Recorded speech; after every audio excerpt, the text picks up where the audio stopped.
Hello बच्चों, welcome to Manish imperial classes. और हम लोग करने जा रहे हैं unit 3 lecture 1 capital and revenue expenditure and receipts. ठीक है, हम लोग का कौन सा चैप्टर चल रहा है बच्चों? चैप्टर 1। और जिनका यूनिट 1 कंप्लीट हो गया बच्चों, यूनिट 1 क्या था? Meaning and scope of accounting. वो अपना मॉक टेस्ट दे सकते हैं। मॉक टेस्ट कैसे देंगे? अपने एप्लीकेशन पे जाएंगे। कौन सा एप्लीकेशन? मेरा एप्लीकेशन है या ऐप है मनीष इम्पेरियल क्लासेस। और मनीष इम्पेरियल क्लासेस आप लोग इस ऐप को प्ले स्टोर से इंस्टॉल कर सकते हो। और उसमें सी एफ फाउंडेशन फोल्डर में आप लोग जाओ और अकाउंटिंग पेपर में चैप्टर 1 में जाकर यूनिट 1 में आप लोग मॉक टेस्ट दे दो। ठीक है। और मेरा कॉन्टैक्ट नंबर है 8340399621। थंबनेल में आप लोग देख लेंगे। और इस नंबर पे आप व्हाट्सअप करके अपना वो रिजल्ट, अपना रिपोर्ट शेयर करो। उसमें शेयर का ऑप्शन आता है बच्चों। तो चलो स्टार्ट करते हैं unit 3 lecture 1 capital and revenue expenditure and receipts. तो चलो बच्चों ध्यान से सुनना। किसी भी बिजनेस ऑर्गेनाइजेशन के फाइनेंशियल स्टेटमेंट बनाने से पहले कैपिटल और रेवेन्यू आइटम्स को अच्छे से उसकी समझ होनी चाहिए। यानी कि जब एक अकाउंटेंट फाइनेंशियल स्टेटमेंट बना रहा होता है तो उसको पता होना चाहिए कि कौन सा आइटम रेवेन्यू आइटम है और कौन सा आइटम कैपिटल आइटम है बच्चों। ठीक है, क्योंकि अगर आप रेवेन्यू को कैपिटल आइटम मानकर या कैपिटल को रेवेन्यू आइटम मानकर उसको फाइनेंशियल स्टेटमेंट में दिखाओगे तो फाइनेंशियल स्टेटमेंट गलत हो जाएगा। फाइनेंशियल स्टेटमेंट गलत इन्फॉर्मेशन देगा जिसका नुकसान यूजर को हो सकता है बच्चों। तो इस बात को ध्यान में रखना बहुत ज़रूरी है। फाइनेंशियल स्टेटमेंट किससे बनाते हैं बच्चों? ट्रायल बैलेंस से। और ट्रायल बैलेंस में जो भी आइटम होता है वो दो नेचर का होगा, या तो रेवेन्यू नेचर का या कैपिटल नेचर का। या कह सकते हो कि बिजनेस का जो भी ट्रांजैक्शन होता है वो दो नेचर का होता है, एक रेवेन्यू नेचर का और एक कैपिटल नेचर का। तो एक अकाउंटेंट को इस बात का पता होना चाहिए कि जो ट्रांजैक्शन है वो कौन सा नेचर का है, या तो रेवेन्यू नेचर का हो सकता है या कैपिटल नेचर का हो सकता है। तो फाइनेंशियल स्टेटमेंट बनाने से पहले इस बात की पूरी जानकारी कर लेनी चाहिए कि जो आइटम, कौन सा आइटम कैपिटल आइटम है, कौन सा आइटम रेवेन्यू आइटम है। तो बहुत ही इंपॉर्टेंट टॉपिक है बच्चों। हमें इस चैप्टर में यही पढ़ना है कि कौन सा आइटम रेवेन्यू आइटम है, कौन सा आइटम आपका कैपिटल आइटम है। तो फाइनेंशियल स्टेटमेंट बनाने से पहले बहुत इंपॉर्टेंट हो जाता है जानना बच्चों कि कैपिटल एक्सपेंडिचर क्या है, रेवेन्यू एक्सपेंडिचर क्या है, सिमिलरली कैपिटल रिसिप्ट क्या है, रेवेन्यू रिसिप्ट क्या है। क्योंकि फाइनेंशियल स्टेटमेंट एक इम्पोर्टेंट स्टेटमेंट होता है जिसके आधार पर यूजर्स डिसाइड करते हैं, यूजर्स को डिसीजन लेने में सुविधा होती है। अगर फाइनेंशियल स्टेटमेंट ही गलत होगा तो इन्फॉर्मेशन भी गलत आएगा, तो यूजर्स को गलत इन्फॉर्मेशन मिलेगा। तो financial statement true and fair हो, फाइनेंशियल स्टेटमेंट का सही प्रेजेंटेशन हो, इसके लिए इस बात की जानकारी अकाउंटेंट को होनी चाहिए कि कौन सा आइटम रेवेन्यू है और कौन सा आइटम बच्चों कैपिटल है। ठीक है, तो चलो स्टार्ट करते हैं। फर्स्ट टॉपिक है बच्चों कैपिटल एक्सपेंडिचर क्या होता है। तो सिंपल समझो कैपिटल एक्सपेंडिचर क्या होता है। हम लोग 11th में बैलेंस शीट पढ़े होंगे। अब बैलेंस शीट में एसेट साइड हम लोग क्या दिखाते थे? फर्नीचर दिखाते थे, मशीन दिखाते थे, प्लांट दिखाते थे। तो यही तो कैपिटल एक्सपेंडिचर है बच्चों। कैपिटल एक्सपेंडिचर का मतलब वह एक्सपेंडिचर जो फिक्स एसेट्स को एक्वायर करने में किया गया हो, या फिजिकल एसेट्स को एक्वायर करने में जो खर्चा किया गया हो, फिजिकल एसेट्स को इम्प्रूव करने में जो खर्चा किया गया हो, ऐसे एक्सपेंडिचर को हम लोग कैपिटल एक्सपेंडिचर कहते हैं। या कह सकते हो कि कैपिटल एक्सपेंडिचर वह एक्सपेंडिचर है जिसके करने से हमारा फिक्स एसेट्स क्या होता है? इंक्रीज होता है बच्चों। कैपिटल एक्सपेंडिचर का मतलब कि तुम्हारा फिक्स एसेट्स क्या हो रहा है? इंक्रीज हो रहा है। तो कैपिटल एक्सपेंडिचर का मतलब वह एक्सपेंडिचर जो फिक्स एसेट्स को एक्वायर करने में, इम्प्रूव करने में, इंक्रीज करने में किया जाता है बच्चों। फॉर एग्जांपल प्रॉपर्टी खरीदने में जो खर्च हुआ वो आपका कहलाएगा कैपिटल एक्सपेंडिचर। इक्विपमेंट खरीदने में जो खर्च हुआ क्या कहलाएगा? Capital expenditure. मशीन खरीदने में खर्च हुआ क्या कहलाएगा बच्चों? Capital expenditure. Motor car truck खरीदने में खर्चा हुआ क्या कहलाएगा बच्चों? Capital expenditure. इंस्टॉलेशन एक्सपेंस पे खर्चा हुआ, गुडविल के लिए आपको अमाउंट पेड करना पड़ा, ये सब आपका क्या कहलाएगा, कैपिटल एक्सपेंडिचर। ठीक है। दूसरा कह सकते हो कि इंफ्रास्ट्रक्चर या किसी प्रोजेक्ट पे आप खर्च करते हो जिससे आप अपना प्रोडक्टिविटी बढ़ाना हो या अपने बिजनेस का एफिशिएंसी बढ़ाना हो, बिजनेस को लंबे समय तक चलाने के लिए आप प्रोजेक्ट पे जो खर्च कर रहे हो आपका कौन सा एक्सपेंडिचर कहलाएगा बच्चों, कैपिटल एक्सपेंडिचर। उसी तरह रिसर्च एंड डेवलपमेंट पे भी जो खर्च करते हो वो भी आपका क्या कहलाएगा, कैपिटल एक्सपेंडिचर।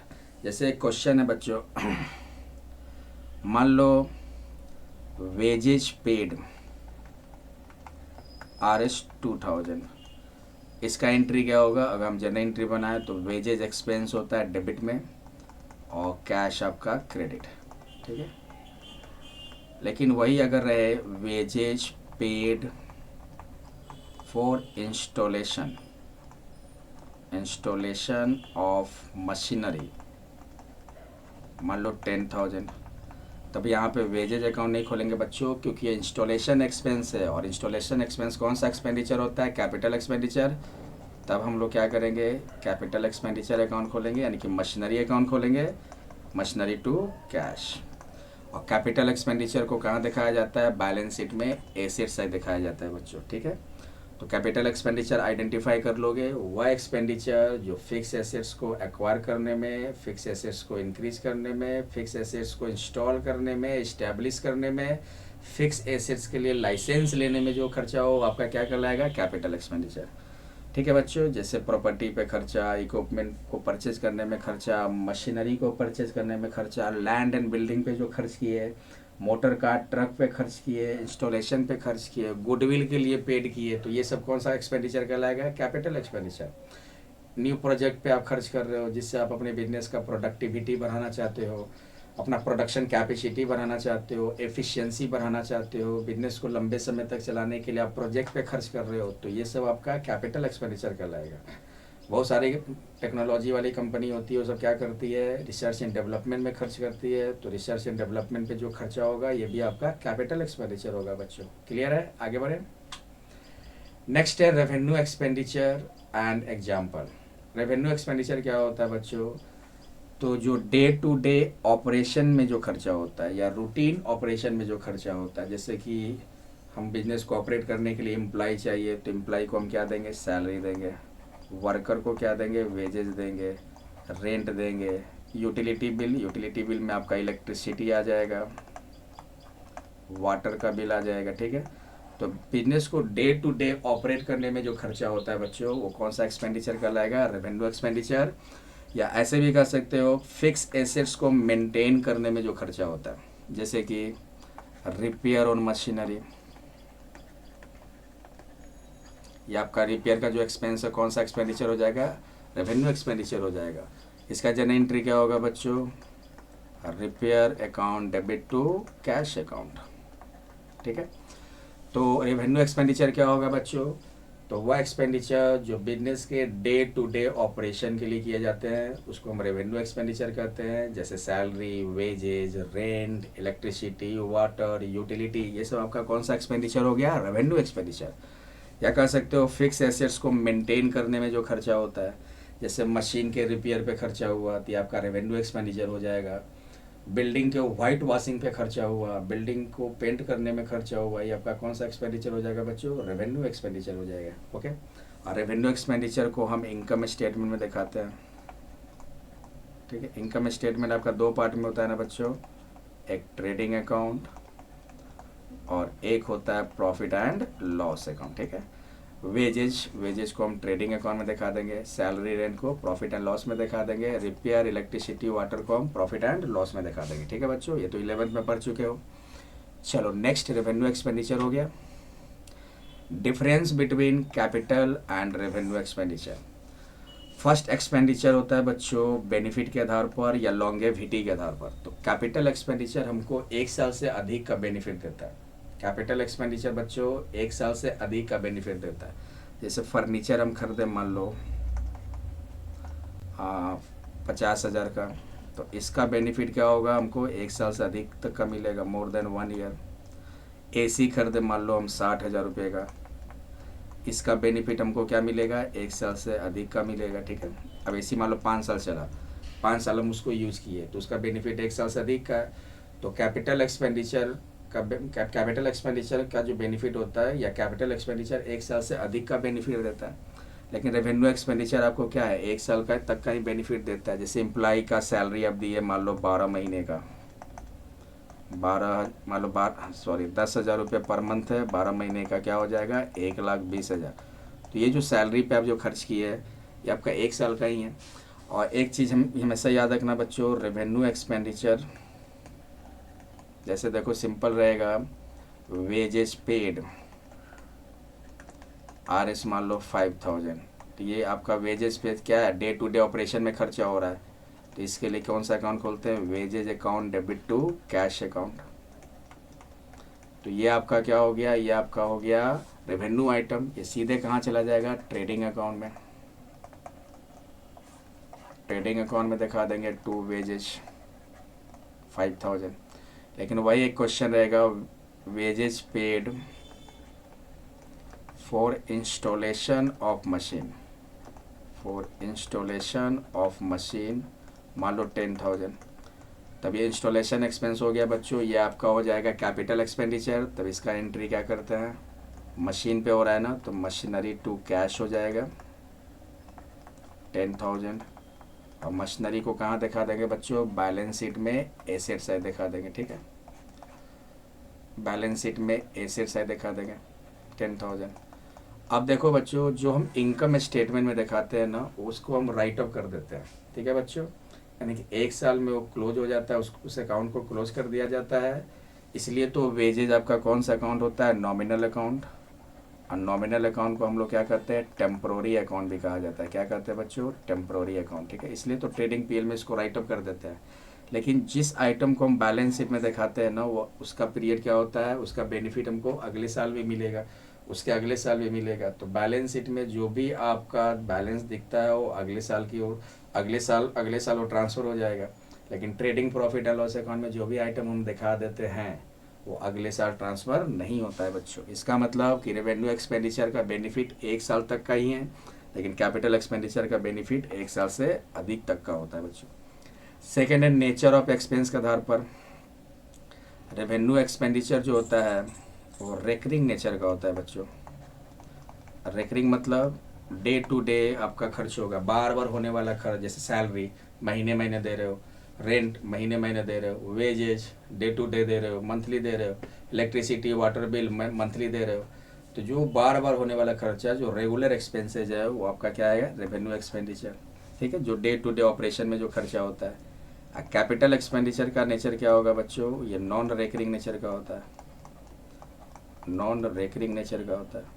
रेकरिंग मतलब होता है बच्चों रेगुलर, और नॉन रेकरिंग का मतलब क्या हो गया, नॉन रेगुलर। तो वह एक्सपेंडिचर जो कभी कभी हो रहा हो, ठीक है, जो बिजनेस ऑपरेशन से मैंने डे टू डे ऑपरेशन से रिलेटेड नहीं है, कभी कभी होने वाला खर्चा क्या कहलाएगा, कैपिटल एक्सपेंडिचर। जैसे मशीन परचेज की है तो मशीन डे टू डे थोड़ी ना परचेज होगा। एसी परचेज की है तो एसी डे टू डे थोड़ी ना परचेज हो रहा है। तो ये सब कौन सा एक्सपेंडिचर कहलाएगा बच्चों, कैपिटल एक्सपेंडिचर। तो दो डिफरेंस क्या बताया बच्चों, कैपिटल एक्सपेंडिचर और रेवेन्यू एक्सपेंडिचर।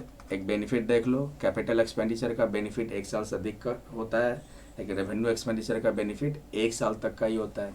नेचर के हिसाब से देखेंगे, रेवेन्यू एक्सपेंडिचर रेकरिंग नेचर का है, मतलब डे टू डे होगा, आपका डेली बेस पे होगा, या क्या कह सकते हो रेगुलर बेस पे होगा। लेकिन कैपिटल एक्सपेंडिचर आपका क्या होता है, वो डेली बेस पे या रेगुलर बेस पे नहीं होता है, कभी कभी होने वाला एक्सपेंस है। क्लियर है बच्चों। नेक्स्ट है, कुछ इंपॉर्टेंस देख लो, जैसे revenue importance of distinguish between capital and revenue expense. देखो पहला है फाइनेंशियल स्टेटमेंट पे, देखो ध्यान से समझना इसको। जैसे मान लो हम प्रॉफिट एंड लॉस अकाउंट बनाते हैं, ठीक है, और यहाँ मान लो हम ग्रॉस प्रॉफिट दे दिए 10,000, और इधर मान लो हम रेंट दे दिए 2,000, सैलरी मान लो दे दो 1,000, ठीक है। आपका कितना हो गया 10,000, आपका यहाँ भी शो कर दो 10,000 एक्सपेंस हुआ, जो बचेगा क्या होगा, नेट प्रॉफिट 7,000। अब यहाँ पे क्या एक गलती हो गया, अकाउंटेंट ने क्या गलती कर दिया, एक कैपिटल आइटम को रेवेन्यू आइटम में दिखा दिया। अच्छा यहाँ बना देते हैं, कैपिटल आइटम को कहाँ दिखा दिया, रेवेन्यू आइटम मानकर दिखा दिया। तो जैसे ले लो ग्रॉस प्रॉफिट ले लो यहाँ 10,000, और इधर सैलरी ले लो आप, कितना सैलरी था 2,000, और रेंट ले लो आप 1,000, और एक कैपिटल आइटम जैसे सपोज करो कि फर्नीचर ले लो, मान लो सपोज करो, मान लो 2,000 ले लो। अब यहाँ पे टोटल कर दिया 10,000, यहाँ भी 10,000 दे दिए, इधर घटा तो नेट प्रॉफिट हो जाएगा आपका 5,000। यहाँ पे अकाउंटेंट ने क्या किया कि कैपिटल आइटम को रेवेन्यू आइटम मानकर प्रॉफिट एंड लॉस में दिखा दिया, क्योंकि आप लोग को पता है रेवेन्यू आइटम कहाँ जाता है, प्रॉफिट एंड लॉस या इनकम स्टेटमेंट में, और कैपिटल आइटम कहाँ जाता है, बैलेंस शीट में। ठीक है, तो अकाउंटेंट को क्या लगा कि फर्नीचर जो है रेवेन्यू आइटम है, इसलिए उसको प्रॉफिट एंड लॉस में दिखा दिया। देखो क्या इम्पैक्ट पड़ा फाइनेंशियल स्टेटमेंट में कि कैपिटल आइटम के आने से प्रॉफिट देखो घट गया, 7,000 से कितना हो गया, 5,000 हो गया। तो अगर कैपिटल आइटम को रेवेन्यू आइटम मानकर, या सॉरी कैपिटल एक्सपेंडिचर को रेवेन्यू एक्सपेंडिचर मानकर दिखाओगे तो प्रॉफिट डिक्रीज हो जाएगा। अब बैलेंस शीट में क्या है बच्चों, बैलेंस शीट में ये फर्नीचर नहीं दिखाकर प्रॉफिट एंड लॉस में दिखाया, तो बैलेंस शीट में 2,000 का एसेट्स क्या होगा, कम जाएगा। ठीक है ना बच्चों, तो इस तरह से फाइनेंशियल स्टेटमेंट पर इम्पैक्ट पड़ सकता है अगर आप सही से क्लासिफिकेशन नहीं किए। इसलिए अकाउंटेंट को इस बात का ध्यान रखना है कि जब वो फाइनेंशियल स्टेटमेंट बनाए तो सही से क्लासिफिकेशन कर ले कि कौन रेवेन्यू आइटम है, कौन कैपिटल आइटम है। अगर रेवेन्यू को हम कैपिटल आइटम मानकर दिखा देते हैं, या कैपिटल एक्सपेंडिचर को रेवेन्यू एक्सपेंडिचर मानकर दिखा देते हैं, तो फाइनेंशियल स्टेटमेंट पर इम्पैक्ट पड़ेगा, फाइनेंशियल स्टेटमेंट सही नहीं माना जाएगा बच्चों। और जब फाइनेंशियल स्टेटमेंट ही गलत है तो इन्फॉर्मेशन भी गलत देगा, जिससे स्ट्रैटेजी पे भी इफेक्ट हो सकता है, प्लानिंग पे भी इफेक्ट हो सकता है, डिसीजन जो लेते हैं उसमें भी इफेक्ट हो सकता है, सब प्रभावित हो जाएगा बच्चों। फाइनेंशियल स्टेटमेंट उतना यूजफुल नहीं रहेगा क्योंकि आपने गलत प्रेजेंटेशन किया है। कैसे गलत प्रेजेंटेशन किया, रेवेन्यू एक्सपेंडिचर को कैपिटल एक्सपेंडिचर में दिखा दिया और कैपिटल एक्सपेंडिचर को रेवेन्यू एक्सपेंडिचर मान कर दिखा दिया। तो ये थोड़ा सा ध्यान देने वाली बात होती है बच्चों कि फाइनेंशियल स्टेटमेंट बनाने से पहले अच्छे से पता कर ले कि कौन कैपिटल एक्सपेंडिचर है और कौन रेवेन्यू एक्सपेंडिचर है बच्चों। ठीक है, नेक्स्ट है बच्चों capital receipt and revenue receipt. तो पहले हम पढ़ते हैं कैपिटल रिसिप्ट। कैपिटल रिसिप्ट का मतलब वह रिसिप्ट जो नॉन रेकरिंग नेचर का हो, कभी कभी होने वाला रिसिप्ट क्या कहलाएगा बच्चों, कैपिटल रिसिप्ट। जैसे कि एसेट्स, जैसे मान लो हम एसी खरीदें, मान लो 50,000 का हम एसी खरीदें। एसी क्यों खरीदे बच्चों, यूज करने के लिए, ये हमारा हो गया फिक्स एसेट्स। लेकिन क्या होता है कि अब हमको लग रहा है कि एसी बेच कर कोई दूसरा एसी ले ले, तो इस एसी को हम डिसाइड किए कि इस एसी को क्या करेंगे, बेचेंगे। तो बेचेंगे तो क्या मिलेगा, बेचेंगे तो पैसा आएगा ना, रिसिप्ट होगा। तो ये रिसिप्ट आपका क्या है, नॉन रेकरिंग नेचर का है, क्योंकि आप बिजनेस चला रहे हो, एसी बेचने का नहीं। आप तो एसी खरीदे थे यूज करने के लिए, लेकिन अब आपको लगा कि एसी को बेच देना चाहिए। तो जो फिक्स एसेट्स को बेचते हैं वो क्या होता है, कभी कभी होने वाला रिसिप्ट है। तो sale of fixed assets, sale of investment, capital contribution, ये सब क्या है, कैपिटल रिसिप्ट है, क्योंकि यह रेगुलर रिसिप्ट नहीं है, ऑपरेशन से रिलेटेड रिसिप्ट नहीं है। तो जो रिसिप्ट ऑपरेशन से रिलेटेड ना हो, डे टू डे ऑपरेशन से रिलेटेड ना हो, जो रिसिप्ट नॉन रेकरिंग नेचर का हो, कभी कभी होने वाला रिसिप्ट हो, उसको हम लोग क्या कहते हैं, कैपिटल रिसिप्ट। एग्जाम्पल के तौर पे जैसे फिक्स एसेट्स को सेल किए, तो ये तो कभी कभी सेल होगा, क्योंकि आप तो एसी बेचने का बिजनेस कर ही नहीं रहे हो, एसी आपके लिए फिक्स एसेट्स है। तो फिक्स एसेट्स को आप कभी कभी बेच कर जो रिसिप्ट करते हो, आपका क्या कहलाएगा, कैपिटल रिसिप्ट। या इन्वेस्टमेंट को सेल करने पे जो रिसिप्ट होता है क्या कहलाएगा, कैपिटल रिसिप्ट। जो नॉन रेकरिंग का हो, सिंपल समझो, कैपिटल रिसिप्ट मतलब जो रेगुलर रिसिप्ट ना होता हो। और रेवेन्यू रिसिप्ट का मतलब बच्चों जो बिजनेस ऑपरेशन से जो भी रिसिप्ट होता है, day to day business operation से जो भी रिसिप्ट होता है उसको क्या करते हैं, रेवेन्यू रिसिप्ट। जैसे मान लो, जैसे मैं कोचिंग चला रहे हैं, ठीक है, मेरा कोचिंग है, और हमने एक एसी को बेचा, मतलब 3 साल पुराना एसी है, इसको हमने सेल किया 20,000 में। तो हम कोचिंग चला रहे हैं ना, हमारा एसी बेचने का तो बिजनेस नहीं है, तो ये बिजनेस ऑपरेशन से रिलेटेड नहीं है बच्चों, डे टू डे ऑपरेशन से रिलेटेड नहीं है। तो ये जो रिसिप्ट हो रहा है ना, ये क्या हो रहा है, कभी कभी रिसिप्ट होगा। हो सके कि हम जो नया एसी लेंगे उसको हम कब कब बेचे कोई पता नहीं है। तो कहने का मतलब कि ये आपका बिजनेस ऑपरेशन से रिलेटेड रिसिप्ट नहीं है, ये नॉन रेकरिंग नेचर का है। इसलिए कौन सा रिसिप्ट हो गया बच्चों, ये कैपिटल रिसिप्ट। लेकिन यही हम कोचिंग चला रहे हैं और बच्चे से हम फ़ी लेते हैं। मान लो जैसे फ़ी लिए 10,000 रुपये, तो ये तो हमारा डे टू डे ऑपरेशन है कि स्टूडेंट मेरे यहाँ पढ़ेंगे, उनसे हम फ़ी लेंगे। तो ये कौन सा रिसिप्ट हो गया बच्चों? Revenue receipt. ठीक है, समझ गए? तो रेवेन्यू रिसिप्ट का मतलब जो रेकरिंग नेचर का हो। रेकरिंग मतलब बच्चों जो रेगुलर बेस पे रिसिप्ट होता हो, या business day to day business operation से जो रिसिप्ट होता है, जैसे सेल। जैसे हम कोचिंग फ़ी ले रहे हैं, फ़ी लेना क्या मतलब? हम सर्विस सेल किए, तो सर्विस से जो फ़ी लिए, या क्या कहते हैं, जो दुकानदार लोग होते हैं जो सेल करते हैं, तो उनका जो सेल होता है वो क्या है? रेवेन्यू रिसिप्ट है, बिजनेस ऑपरेशन से रिलेटेड है। तो जो बिजनेस का जो ऑपरेशन होता है उससे जो रिसिप्ट होता है वो क्या कहलाएगा? Revenue receipt. जैसे सेल बच्चों रेवेन्यू रिसिप्ट है, सर्विस भी रेवेन्यू रिसिप्ट है। ठीक है ना? तो इस तरह हो गया capital receipts and revenue receipts. Next, capital receipt और रेवेन्यू रिसिप्ट में क्या डिफरेंस है? तो एक नेचर के आधार पर देख लो। कैपिटल रिसिप्ट कौन सा नेचर का हो जाएगा? नॉन रेकरिंग नेचर का। कैपिटल रिसिप्ट क्या हो जाएगा? नॉन रेकरिंग नेचर का हो जाएगा। और सेकेंड, रेवेन्यू रिसिप्ट क्या हो जाएगा बच्चों? रेवेन्यू रिसिप्ट जो होता है वो रेकरिंग नेचर का हो जाएगा। कैपिटल रिसिप्ट को बैलेंस शीट में लायबिलिटी साइड दिखाते हैं, और रेकरिंग रेवेन्यू रिसिप्ट को कहाँ दिखाते हैं? इनकम स्टेटमेंट में क्रेडिट साइड दिखाएंगे। जैसे कि इनकम स्टेटमेंट जैसे ले लो प्रॉफिट एंड लॉस अकाउंट, तो प्रॉफिट एंड लॉस अकाउंट में कहाँ दिखाएंगे? क्रेडिट साइड दिखाएंगे। अब अगर अकाउंटेंट फाइनेंशियल स्टेटमेंट बनाते समय इसमें क्लासिफिकेशन करने में गड़बड़ कर दे, यानी कैपिटल रिसिप्ट को रेवेन्यू रिसिप्ट मान कर दिखा दे, तो अगर सोचो, ज़रा ध्यान देना। सपोज करो कि एक सेल ऑफ फिक्स एसेट्स है, मान लो 10,000। मान लो एक बिजनेस का सेल ऑफ फिक्स एसेट्स कितना हुआ? 10,000। अब वो मान लो प्रॉफिट एंड लॉस अकाउंट बना रहा है, तो मान लो यहाँ ग्रॉस प्रॉफिट दे दो 20,000, इधर रेंट दे दो आप मान लो 2,000, और सैलरी दे दो मान लो 3,000। तो 20,000, यहाँ भी 20,000 हो जाएगा। इधर नेट प्रॉफिट जो बचेगा कितना हो जाएगा? 15,000।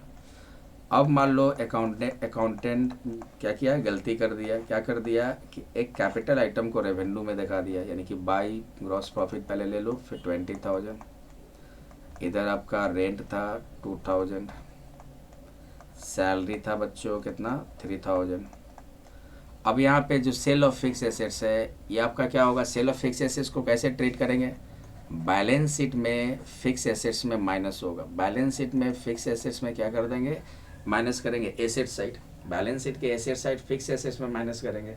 हाँ, फिक्स एसेट्स को बेचने पे जो प्रॉफिट एंड लॉस होता है उसको हम दिखाते हैं प्रॉफिट एंड लॉस अकाउंट में, लेकिन फिक्स एसेट्स को बेचने जो सेल वैल्यू है फिक्स एसेट्स का, उसको हम बैलेंस शीट में माइनस करते हैं। लेकिन अकाउंटेंट ने क्या गलती किया? तो अकाउंटेंट ने क्या किया कि इसको रेवेन्यू इनकम मान लिया, रेवेन्यू रिसिप्ट, यानी कि प्रॉफिट एंड लॉस के क्रेडिट में दिखा दिया। By sale of fixed assets कितना? 10,000। अब देखो नेट प्रॉफिट कितना हो गया? 30,000। इधर हो गया बच्चों नेट प्रॉफिट कितना? 25,000। देखो प्रॉफिट बढ़ गया ना।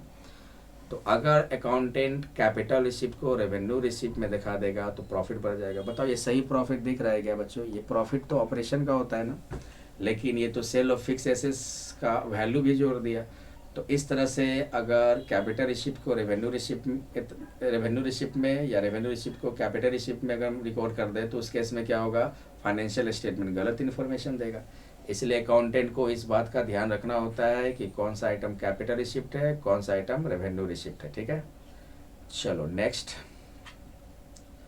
हाँ, फाइनेंशियल स्टेटमेंट बच्चों एक बहुत ही यूजफुल इंफॉर्मेशन प्रोवाइड करता है, जिसके आधार पर यूजर डिसीजन लेते हैं। और अगर फाइनेंशियल स्टेटमेंट सही हो, इसके लिए इस बात का ध्यान देना है कि रेवेन्यू आइटम को रेवेन्यू साइड ही देखा है और कैपिटल आइटम को कैपिटल साइड। मतलब रेवेन्यू आइटम को उसके सही जगह पे दिखाइए, मतलब इनकम स्टेटमेंट में, और कैपिटल आइटम को उसके सही जगह दिखाइए, मतलब बैलेंस शीट में।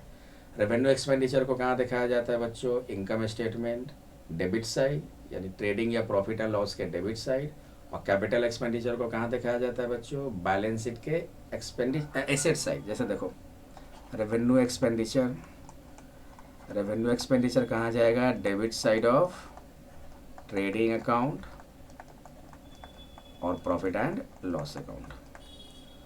और कैपिटल एक्सपेंडिचर कहाँ जाएगा, तो बैलेंस शीट में asset side, asset side of balance sheet. उसी तरह रेवेन्यू रिसिप्ट, रेवेन्यू रिसिप्ट कहाँ जाएगा, तो credit side of trading account और प्रॉफिट एंड लॉस अकाउंट। और कैपिटल रिसिप्ट कहाँ जाएगा बच्चों, कैपिटल रिसिप्ट जाएगा, कैपिटल रिसिप्ट जाएगा बैलेंस शीट में लायबिलिटी साइड, ठीक है ना बच्चों।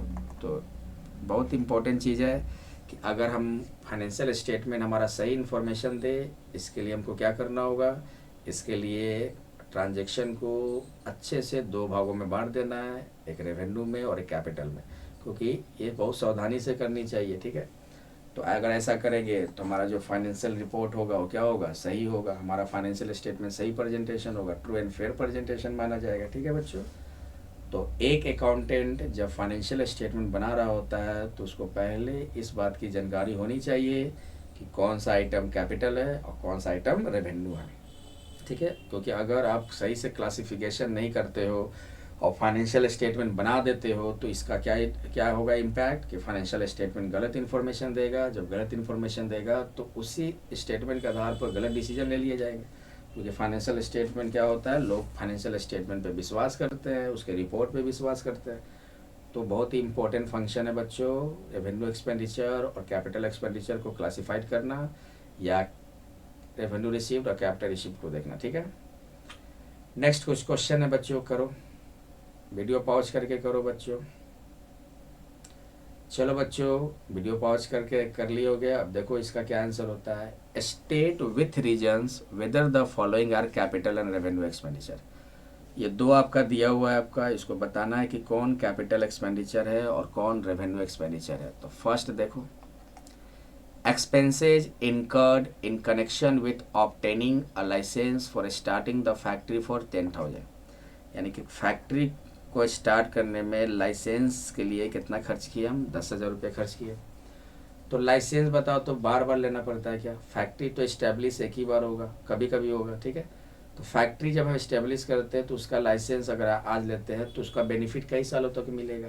तो कौन सा एक्सपेंडिचर है बच्चों, कैपिटल एक्सपेंडिचर। कौन सा एक्सपेंडिचर हो गया ये, कैपिटल एक्सपेंडिचर। क्यों कैपिटल एक्सपेंडिचर होगा, क्योंकि ये नॉन रिकरिंग नेचर का, कौन सा नेचर का है, नॉन रिकरिंग नेचर का, यानी कि फैक्ट्री को इस्टेब्लिश करने में हम जो लाइसेंस दे रहे हैं उसका, तो जो हम 10,000 लाइसेंस पे खर्चा किए उसका बेनिफिट आने वाले कई सालों तक मिलेगा। तो इसका बेनिफिट जिस एक्सपेंडिचर का बेनिफिट एक साल से अधिक हो, कौन सा एक्सपेंडिचर होगा, कैपिटल एक्सपेंडिचर। या एक ये भी कह सकते हो कि बार बार लाइसेंस का खर्चा नहीं होता है, ठीक है। तो लाइसेंस पे जो खर्च हुआ वो नॉन रिकरिंग नेचर का हो गया, इसलिए उसको हम कैपिटल एक्सपेंडिचर कहेंगे। और एक चीज़ ये भी कह सकते हो कि एसेट्स इंक्रीज करने में जो खर्चा होता है, एसेट्स में जो इंक्रीज हुआ, जिस खर्च से एसेट्स में इंक्रीज हुआ वो भी कैपिटल एक्सपेंडिचर है। तो फैक्ट्री भैया स्टार्ट कर रहे हो तो आपका एसेट्स तो इंक्रीज हो रहा है ना, तो कौन सा एक्सपेंडिचर हो गया, कैपिटल एक्सपेंडिचर। सेकेंड है 2,000 paid for removal of inventory to a new site. देखो इन्वेंट्री मतलब क्या होता है बच्चों, स्टॉक। तो स्टॉक को एक नया साइट हम क्या कर रहे हैं, ट्रांसफ़र कर रहे हैं। तो ट्रांसफ़र कर रहे हैं तो भाड़ा लगेगा, कैरेज यहाँ वाले जाने का भाड़ा लगेगा। तो ये तो डे टू डे ऑपरेशन हो गया। तो डे टू डे ऑपरेशन हो गया तो कौन सा एक्सपेंडिचर हो जाएगा बच्चों, रेवेन्यू एक्सपेंडिचर हो जाएगा, ठीक है। एक जगह से दूसरे जगह रिमूव करोगे तो वही भाड़ा उड़ा लगेगा, ठीक है, कुछ वर्क लेबर चार्ज लगेगा। तो ये सब कौन सा एक्सपेंडिचर हो गया, रेवेन्यू एक्सपेंडिचर। देखो यहाँ पे इन्वेंट्री को एक साइड से एक नए साइट में जब हम ले जा रहे हैं, एसेट्स हमारा इंक्रीज हो रहा है क्या, नहीं हो रहा है। तो जब एसेट्स इंक्रीज ही नहीं हो रहा है तो क्या कहेंगे, रेवेन्यू ऑफ एक्सपेंडिचर है, डे टू डे ऑपरेशन वाला एक्सपेंस है। तो सेकेंड हो गया रेवेन्यू एक्सपेंडिचर। क्यों, क्योंकि इस खर्च से हमारा एसेट्स इंक्रीज नहीं हो रहा है, आपका डे टू डे ऑपरेशन से रिलेटेड है, इसलिए इसको रेवेन्यू एक्सपेंडिचर कहेंगे। नेक्स्ट है बच्चों, इसको भी बनाओ वीडियो पॉज करके। चलो बच्चों बनाए होगे तो चलो स्टार्ट करते हैं। State with reasons whether the following are capital और रेवेन्यू रिसिप्ट, ठीक है। कैपिटल रिसिप्ट का मतलब बच्चों वह रिसिप्ट जो नॉन रिकरिंग नेचर का हो, कभी कभी होने वाला रिसिप्ट हो, और जो बिजनेस के डे टू डे ऑपरेशन से रिलेटेड ना हो।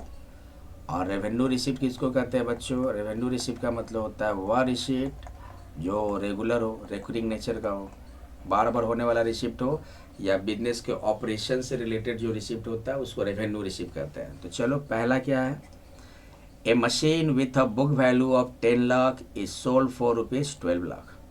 यहाँ पे मशीन बेच रहे हैं तो बोले ना कि मशीन क्या है, फिक्स एसेट्स। अब फिक्स एसेट्स को सेल करेंगे तो ये तो दिख ही रहा है इसका नेचर क्या है, नॉन रेकरिंग नेचर का। क्योंकि हम जो फिक्स एसेट्स खरीदते हैं, क्या क्यों खरीदते हैं, यूज करने के लिए। हम तो हमारा इंटेंशन ये होता है कि फिक्स एसेट्स को बेचना नहीं है, फिक्स एसेट्स को क्या करना है, यूज करना है। लेकिन फिक्स एसेट्स को हम बेच रहे हैं तो ये आपका लग रहा है कि बिजनेस ऑपरेशन से रिलेटेड नहीं है। तो फिक्स एसेट्स को बेचना ये आपका रेगुलर नहीं होता है, कभी कभी होता है, ये नॉन रेकरिंग नेचर का है। इसलिए कौन सा रिसिप्ट हो गया, कैपिटल रिसिप्ट। लेकिन सोल्ड करना, सेल करके जो हम 20,000 रिसिप्ट किए तो ये तो डे टू डे ऑपरेशन से रिलेटेड लग रहा है, ये आपका रेकरिंग नेचर का हो गया। तो ये कौन सा रिसिप्ट हो गया, रेवेन्यू रिसिप्ट। कौन सा रिसिप्ट, रेवेन्यू रिसिप्ट। और ये कौन सा रिसिप्ट हो गया बच्चों, कैपिटल रिसिप्ट। ठीक है बच्चों, तो ये था आपका chapter 1 unit 3, capital and revenue expenditure, capital and revenue receipt. Next class में बच्चों हम कुछ क्वेश्चंस करेंगे और कुछ कंसिडरेशन पढ़ेंगे इसके बारे में। तो आप लोग इसको अच्छे से रिवाइज कर लोगे और नेक्स्ट वीक में सारे यूनिट का मॉक टेस्ट मिलेगा बच्चों। अभी फ़िलहाल एक मॉक टेस्ट दे सकते हो यूनिट 1 का। मेरे एप्लीकेशन पे आओ, एप्लीकेशन का नाम है मनीष इम्पेरियल क्लासेज। आप प्ले स्टोर से उस एप्लीकेशन को इंस्टॉल कर और CA फाउंडेशन के फोल्डर में जाकर आप वो मॉक टेस्ट दे सकते हो बच्चों। और मेरा व्हाट्सएप नंबर पे आप उस मॉक टेस्ट का जो रिपोर्ट होगा उसको शेयर कर सकते हो बच्चों। Thank you.